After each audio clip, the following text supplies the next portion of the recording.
The Black Knights ran into Philadelphia for a Thursday night matchup with the Owls. And then they ran and stomped all over Temple in another conference blowout. And I'm Jackson Batchelor, live outside of Edberg Olson Hall.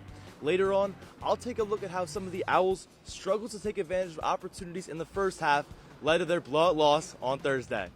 And I'm Kayla Vine, live in the studio set. Later in the show, I'll be discussing the American standings and take a look at a full slate of conference games. Inside the Nest is live, and it starts right now.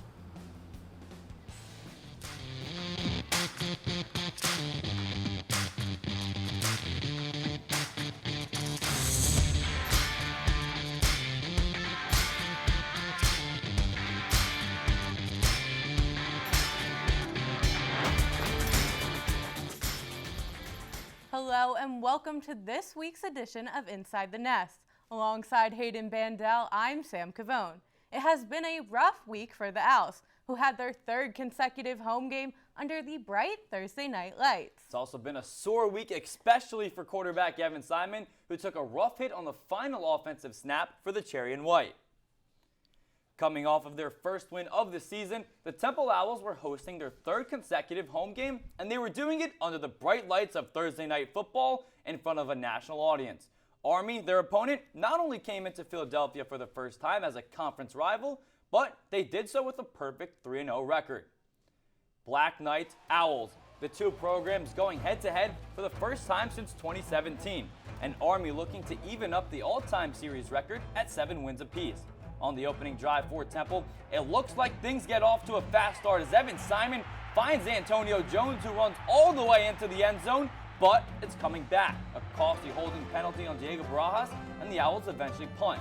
On Army's first drive, it did the same thing, just, without the penalty marker. A pitch play to Noah Short, and his last name may be Short, but this run certainly wasn't. 61 yards, 7-0 visitors at the end of quarter one. Bryson Daly also wants to run in on the fun, and why not? An 8-yard run to put Army up at the half. Second half, and Temple is trailing by 21 points now. Kanye Odo just runs through everyone in sight, blocking tackles, and gets into the end zone for the touchdown, extending Army's lead to 28 points. But here comes Simon with a huge 29-yard pass to none other than Dante Wright to get 6 points on the board. Desperate to catch up, Temple decides to go for 2, but that pass is incomplete.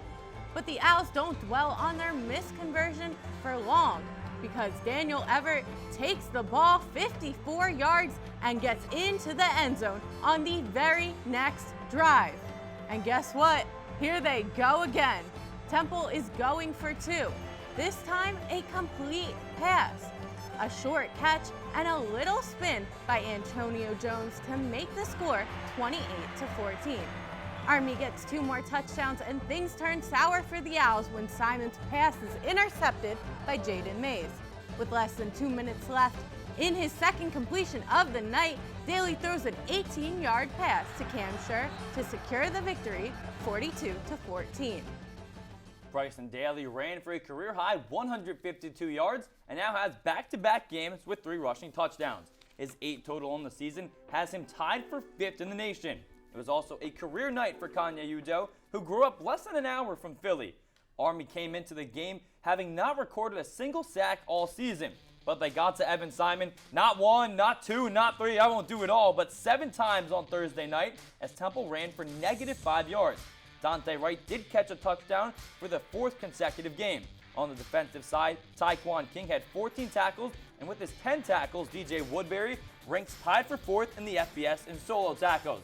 Following the loss, Stan Drain talked about how difficult it was to go up against such a strong team. Most physical team out there today. Got to give them the credit. They were prepared and physical, and they did what they've been doing all year. And we did a bad job of responding, and we'll address that. And these things I believe, are fixable.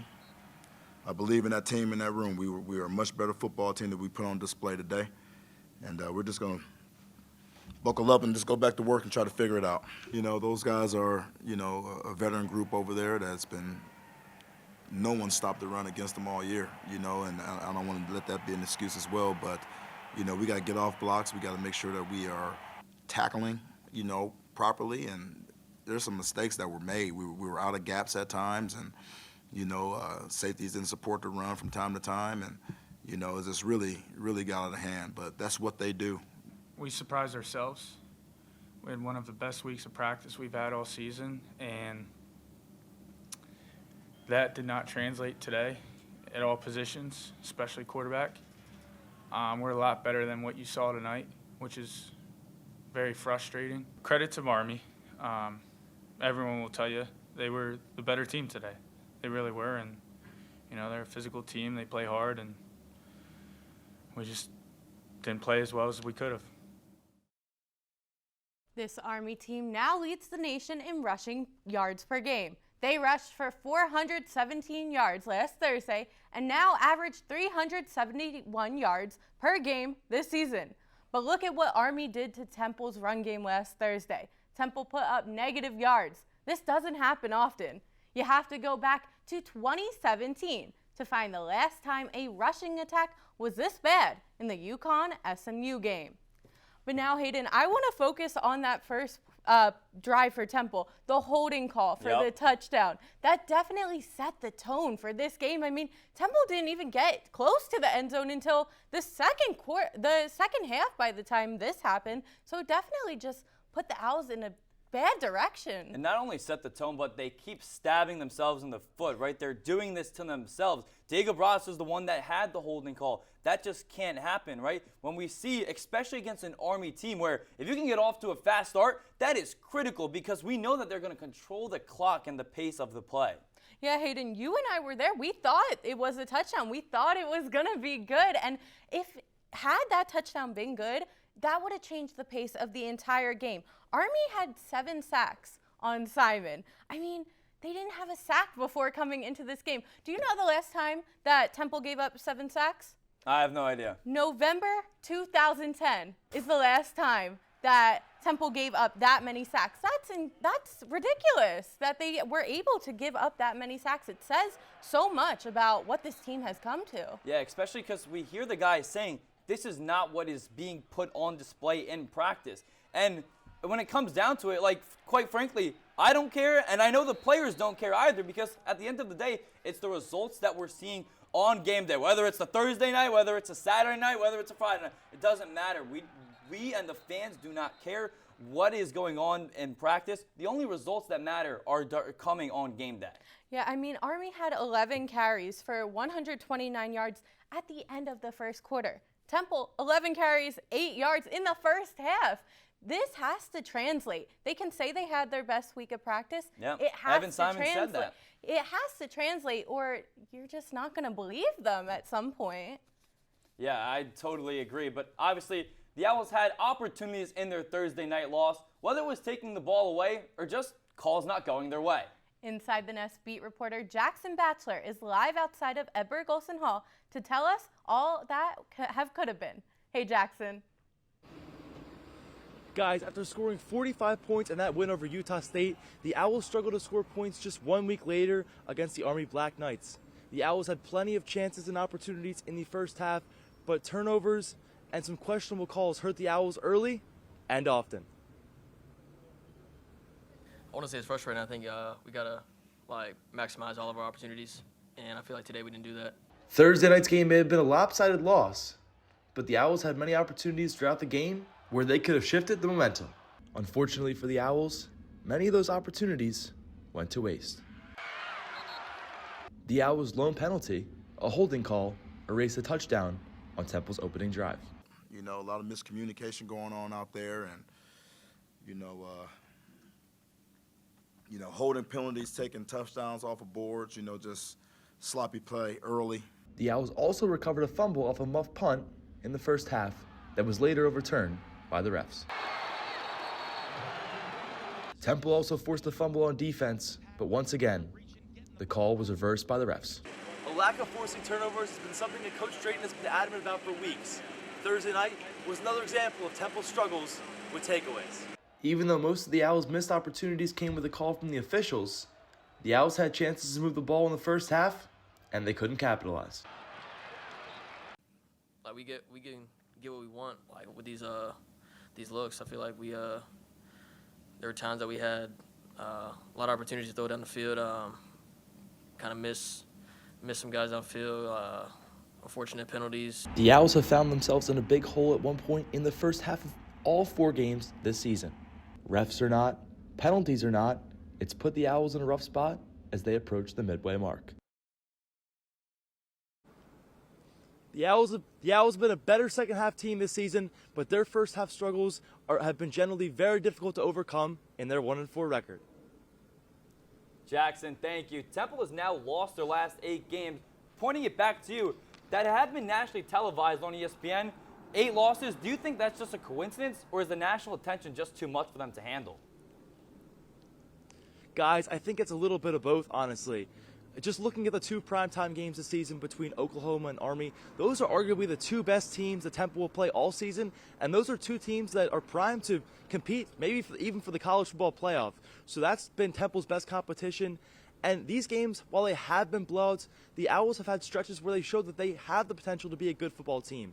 But it's like Stan Drayton said, it's all comes down to execution, and at times between the turnovers on the offensive side of the ball combined with the inability to force turnovers on the defensive side of the ball, the Owls have just came up short in all those games, leading to these blowouts. And this has been a constant theme, not just in these 2 primetime games, but in the whole season overall. Well, thank you, Jackson, for your insight. But this week, Hayden and I are breaking down plays from both teams offensively.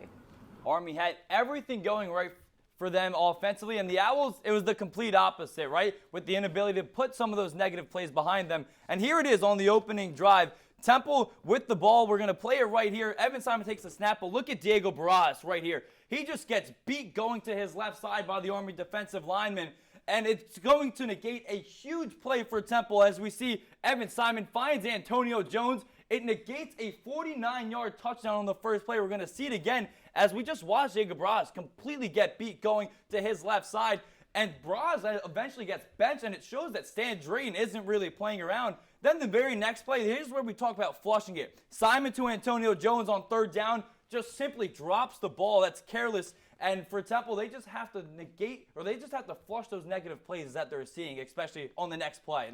And now turning our attention to Army's offense. This is a familiar play we've seen in the link plenty of times. Army came into Philadelphia knowing exactly what they want to do. It's 4th and 1. Just the beginning of the second quarter, Bryson Daly is going to rush for 4 yards. His offensive linemen push him into the for the first down for 4 yards. That's insane. It just goes to show the strength of these offensive linemen on Army. But now that we've taken a look at the plays that contributed to the loss, it is time to hear from Coach Stan Drayton and his thoughts. We will be breaking down what Stan Drayton said in his weekly news conference in 90 seconds. Don't go anywhere. We have to play better. We had a chance to start fast, and we had a holding penalty, called back a touchdown. There was just stuff like that takes the win out of you. Welcome back to Inside the Nest. Following Temple's 4-possession loss to Army that saw the Owls fall to 0-2 in conference play, head coach Stan Drayton talked about how difficult it is to play against the Academy teams. The Owls have already seen 2 of them in Army and Navy. Both ended in lopsided losses.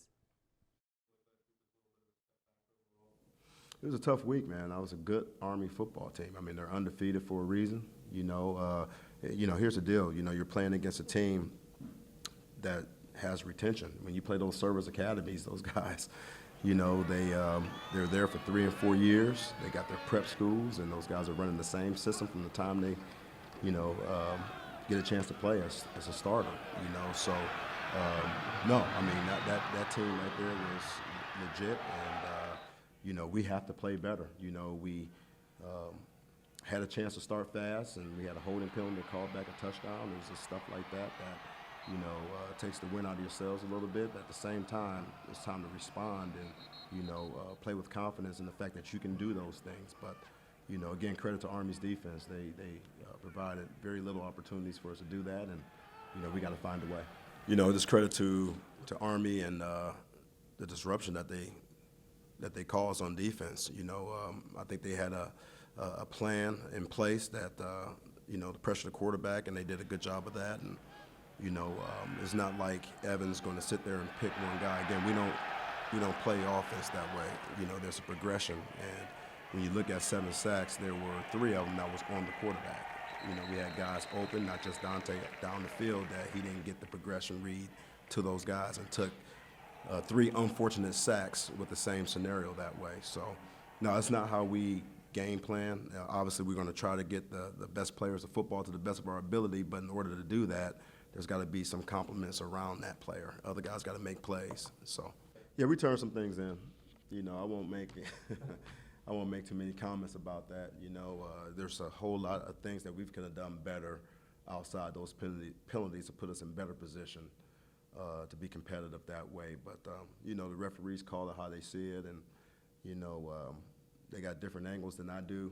You know, I got the luxury of turning the film on and evaluating it, you know, in hindsight, you know, but I'm sure it looks a lot different for those referees when it's live and direct, so. That was part 1 of Stan Drayton's weekly press conference. Sam, he opened up by saying just how hard it is to play against those academy teams like Army and Navy, who is really playing them in the first 5 weeks is very difficult because there are 2 programs, and especially just in college football in the realm that we're living in, with players transferring literally every single year. And for Army and Navy, those guys aren't transferring. They're staying in the same system consistently. And when you have to play them the first 5 weeks of the season, it's not an excuse, but it's definitely really tough to go against. I mean, I completely agree. And 2 different quarterbacks were playing, and it just seemed like the same result, no matter the team, no matter the quarterback. Drayton said it. Simon fell under pressure on his own 3 times. That wasn't credit to anyone blocking. It was just him. He didn't have that pocket awareness that he had in the Utah State game, and something was definitely missing. Army just came into this game.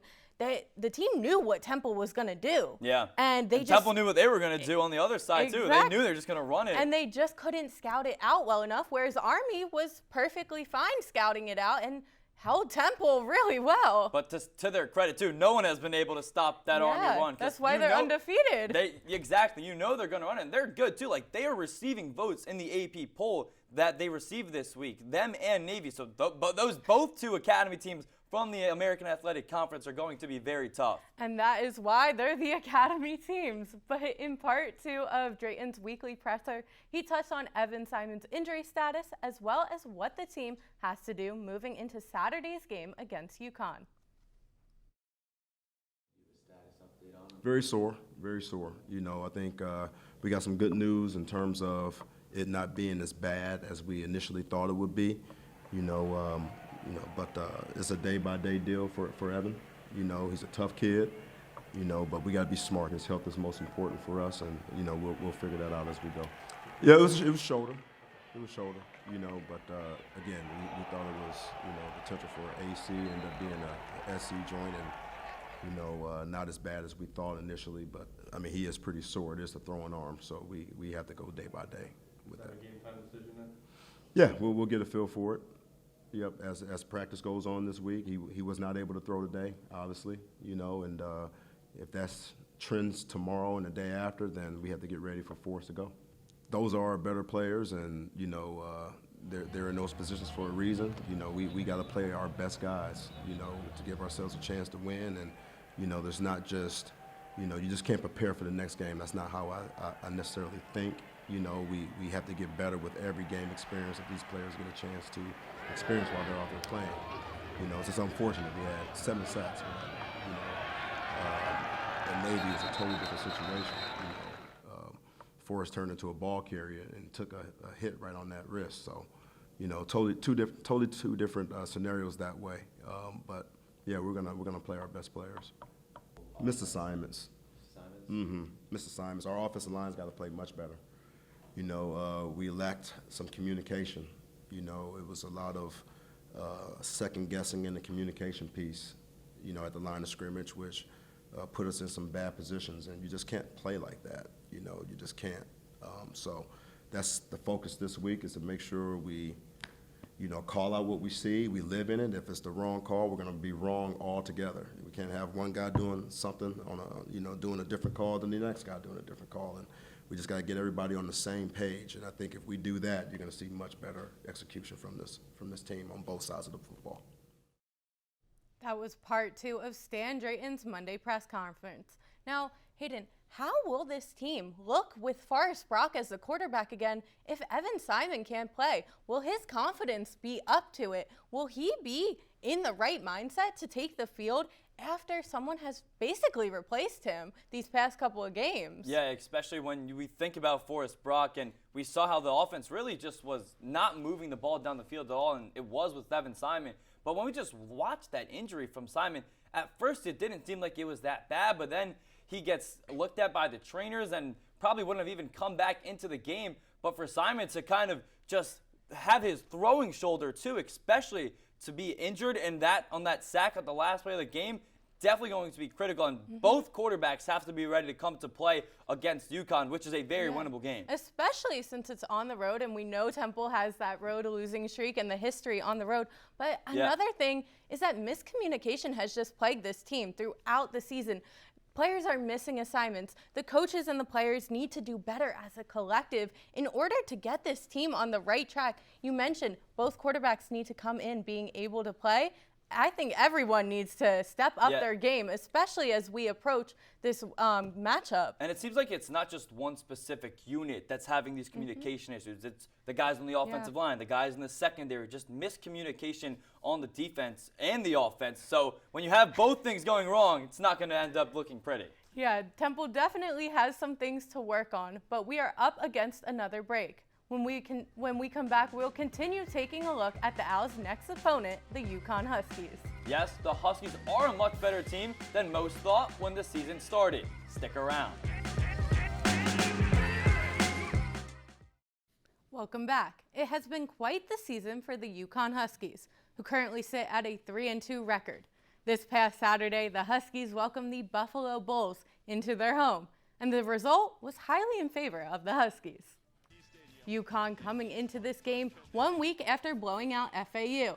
Cam Edwards rushes 43 yards and then is pushed into the end zone to give UConn the early 10-0 lead.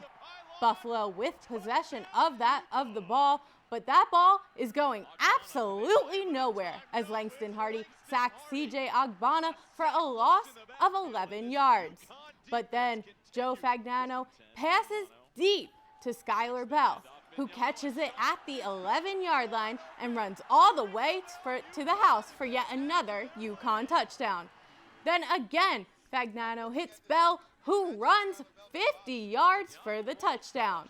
Buffalo trailing by 27 points.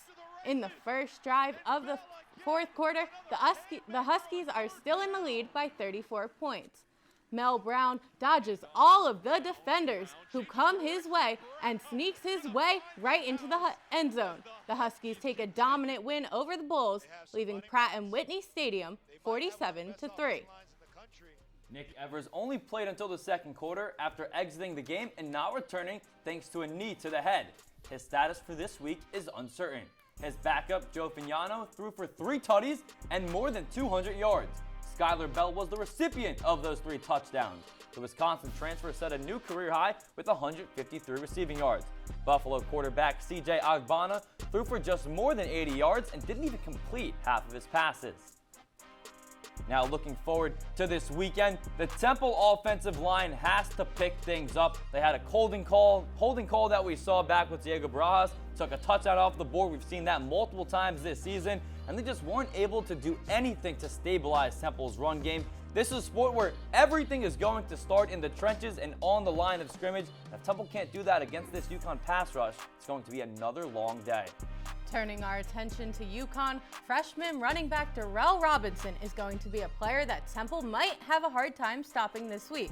On the season, Robinson has recorded 369 rushing yards, 8.6 yards per carry, and is the Huskies' leading rusher. Temple will be looking to get rid of its road woes when they travel to East Hartford. And with another opportunity to do that, you know what that means. It's time to open up our playbook because it is about that time for Routes to Success. Route number 1, eye discipline. We're back to the basics yet again. Both sides of the ball need to be focused at all times.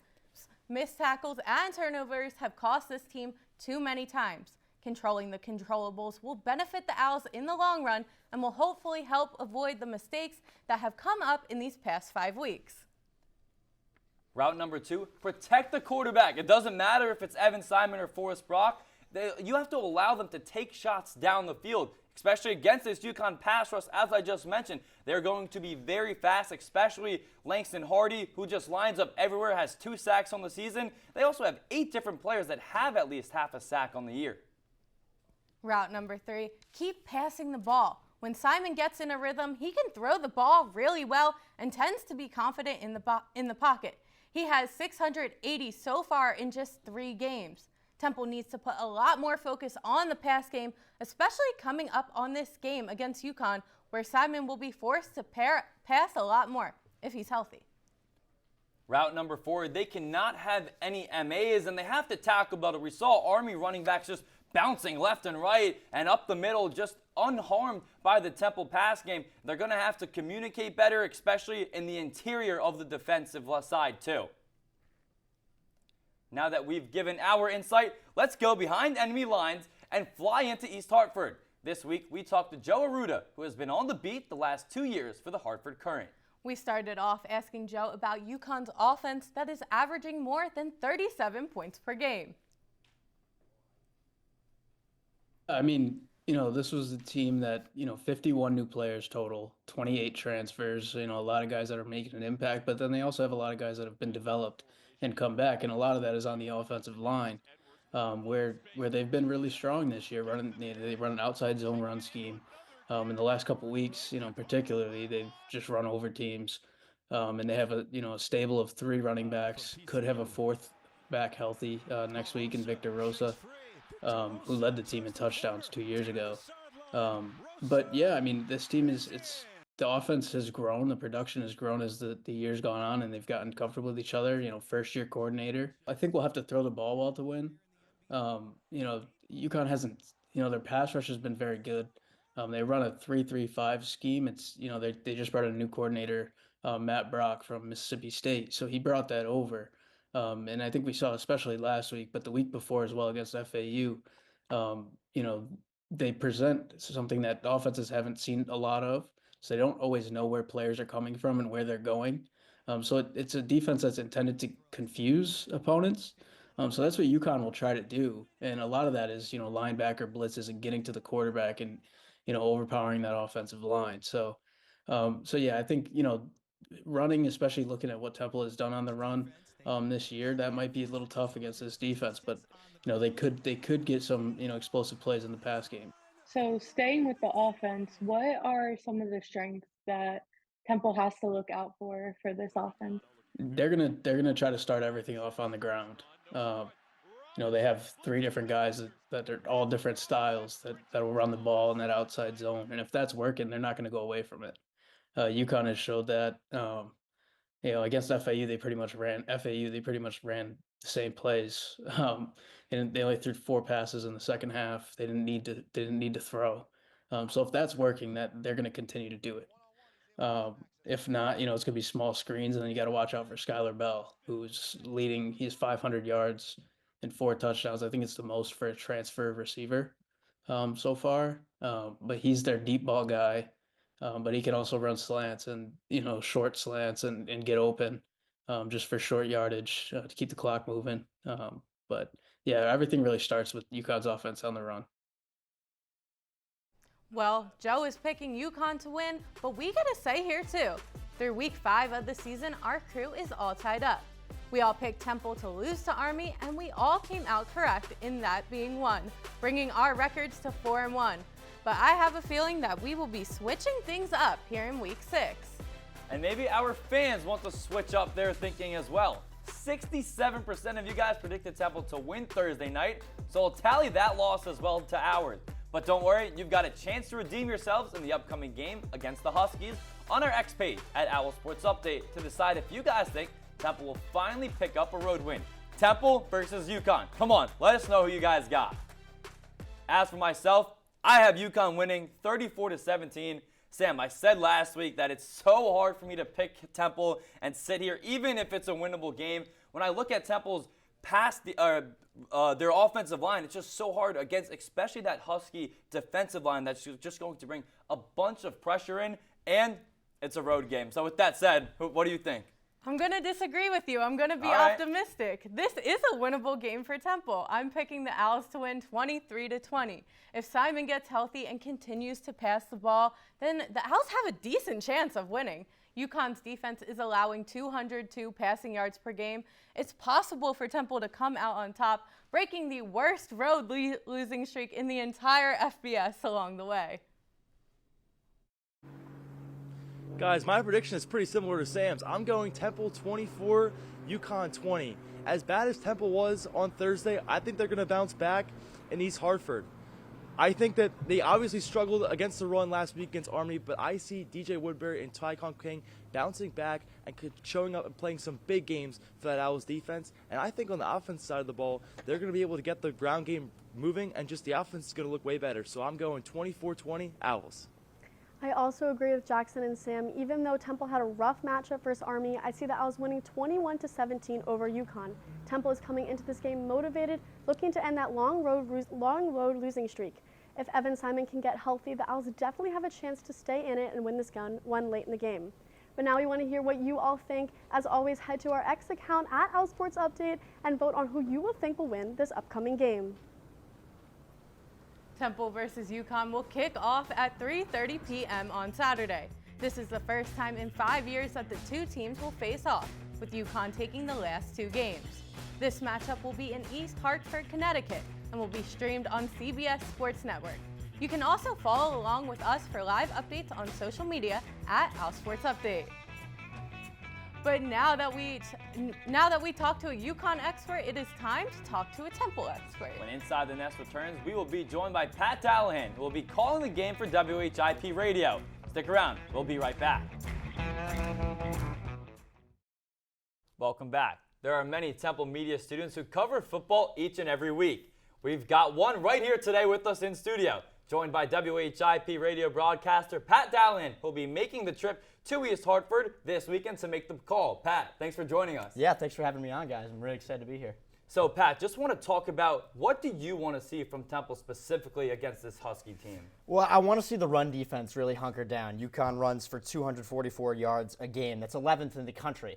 They've played 3 top 11 rushing teams already this season, and they've been exposed by all of them. So they really need to hunker down inside the box, and they need to find a way to get the offense going, get a rhythm going.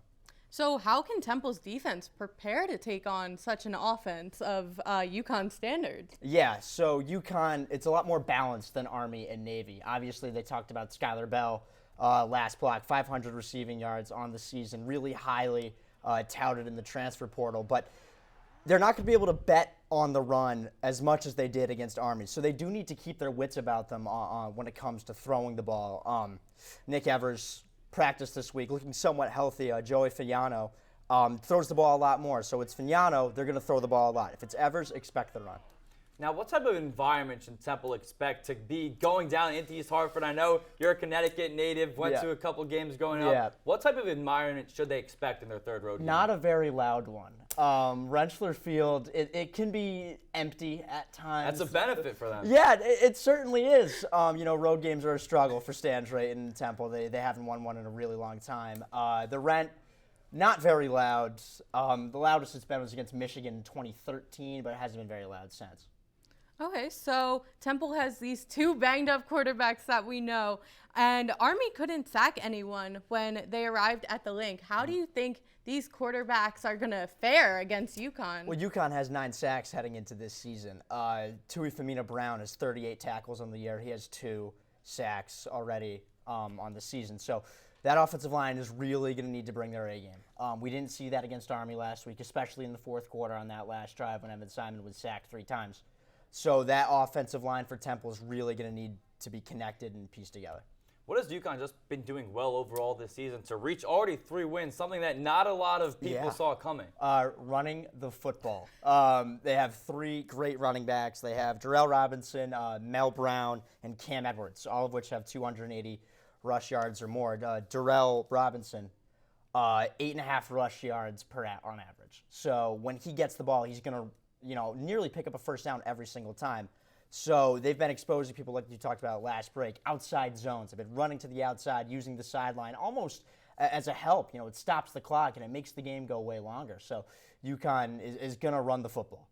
Well, thank you so much for joining us, Pat. We'll be listening to you on the call, but it is now time for our last break of the show. When we come back, we'll be taking a look at a player who served in the Marines before coming to Temple. And we will take a trip around the American. Inside the Nest will return in 90 seconds. Welcome back. Kevin Smithwick has taken the long road to Temple after high school. He decided to join the Marine Corps to serve his country. But Smithwick wanted to get back into football and wanted his college degree. So he applied to every D1 school within 5 hours of his hometown, with Temple now giving him a shot. Kevin Smithwick, number 68 for the Temple Owls, is not your typical redshirt sophomore.